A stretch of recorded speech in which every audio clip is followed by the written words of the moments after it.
The start of military exercises near the Ukrainian border, reportedly involving some 8,500 troops and heavy artillery. We're getting reports, though, that it could even be more than that. In the meantime, the European Union agreeing on a framework for sanctions against Moscow, as President Putin insists his country is not to blame for the crisis on the Crimean Peninsula.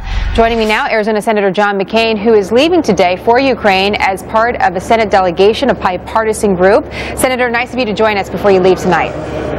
Thank you very much. Could I just comment on that troop stationing? Sure. I think that Vladimir Putin now is deciding what to do in eastern Ukraine, and I'm not sure he's decided. And I think the best thing that the Congress of the United States could do is immediately pass this $1 billion loan guarantee and other penalties against Russia as quickly as possible, working with the President of the United States. I'm glad you brought that up, Senator. Delay would be if I could, because you have been critical of this administration, as have many others, for not doing enough. But what can Congress do within its own power to make sure that a message is sent to Russia about their actions in Ukraine? First of all, the $1 billion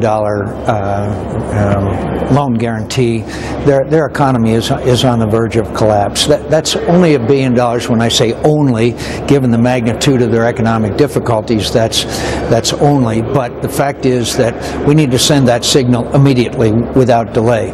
We need to impose sanctions that only Congress, there are certain sanctions that the administration can propose, but there's others that we have to be involved in. Announce that we are restoring missile defense capabilities in Poland and the Czech Republic, which the President canceled. Say we are for Georgia and Moldova taken into NATO. Have military exercise with the Baltic countries that are now under threat of the same kind of action by Vladimir Putin, and sanction every single one of these corrupt guys so that they can't enjoy London, they can't have financial dealings with the West, and there are others, by the way, amongst those. But it has to be a strong message, and I'm for working with the administration, but the reason why we're here is because of the weakness and feckless foreign policy of Obama.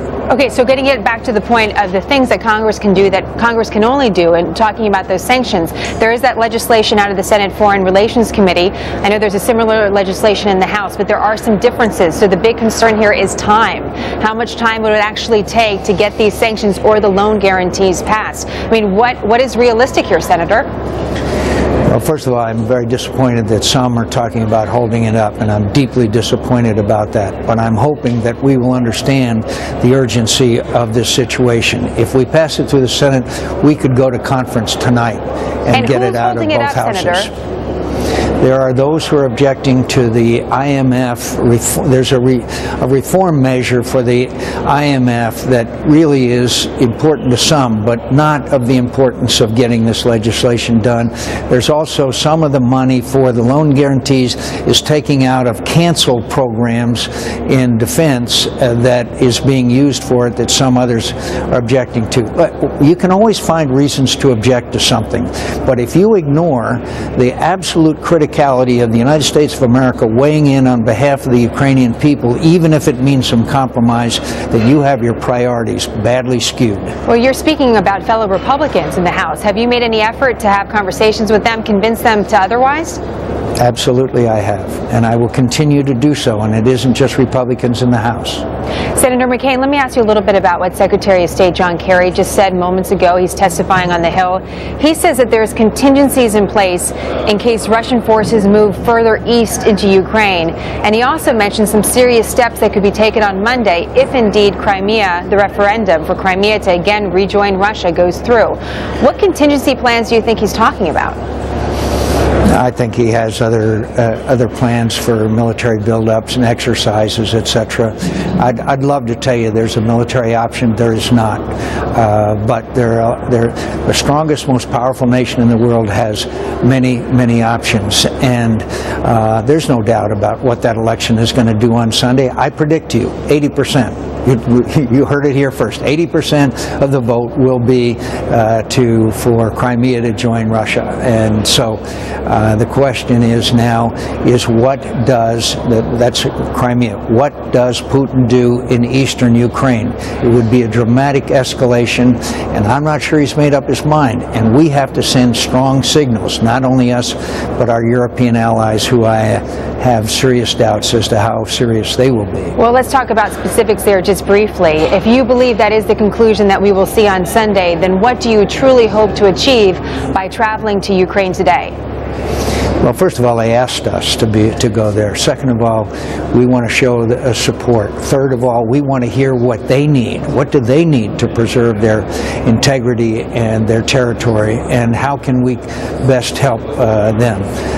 But they feel, and I've heard from their leadership, including their Prime Minister yesterday, they eagerly await our presence there because they know how important the United States is in their relationship with us. And we're pleased to go in a bipartisan fashion. I only have about 30 seconds here, Senator, but just briefly I wanted to touch on Syria because we're up into 3 years of the crisis there. Russia certainly has a role in propping up President Assad.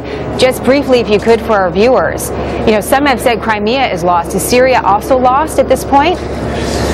Well, Bashar Assad is winning, and that is because Russia and Iran continue, and 5,000 Hezbollah have poured in and changed the battlefield equation. It's a colossal failure on the part of Barack Obama. It's a seminal moment heard throughout the world when he said if they used chemical weapons, he would strike them, and then didn't. That sent a message of weakness everywhere in the world, and I promise you, you will see the consequences everywhere in the world, including Asia. Senator, thank you so much for the time today. We look forward to talking to you after you return from your trip to Ukraine. Thank you so much. Thank you.